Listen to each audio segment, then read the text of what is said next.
ఇంతకుముందు కిషన్ రెడ్డి గారు చెప్పినట్టు రాష్ట్ర అధ్యక్షులు అంటే రాష్ట్ర అధ్యక్షులదే బాధ్యత అని కాదు, ఇక్కడ ఉన్నటువంటి ఎంపీలో ఎమ్మెల్యేలో బాధ్యత కాదు, ఇక్కడ ఉన్నటువంటి వివిధ హోదాలో ఉన్నటువంటి నాయకులది కాదు, ప్రతి భారతీయ జనతా పార్టీ కార్యకర్త బాధ్యత తెలంగాణలో భారతీయ జనతా పార్టీ అధికారంలోకి తేవడమని ఈ సందర్భాన్ని నేను కోరుతా ఉన్నా. ఆ బాధ్యత మనం అందరం నిర్వర్తించాలి.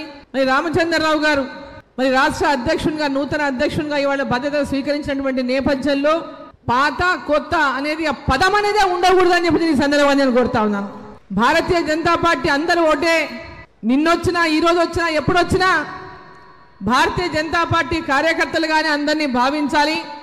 ఆ దిశగా భారతీయ జనతా పార్టీ కార్యకర్తలందరూ కూడా పాత కొత్త అనేటువంటి భేదాలు లేకుండా అందరం కలిసి ముందుకెళ్ళి మనం తెలంగాణలో మన లక్ష్యం నరేంద్ర మోదీ గారి నాయకత్వంలో తెలంగాణలో భారతీయ జనతా పార్టీ అధికారంలోకి తేవడమే లక్ష్యంగా, ప్రజల యొక్క ఆకాంక్షను నెరవేర్చేటటువంటి లక్ష్యంగా మనం అందరం కలిసి పనిచేయాలని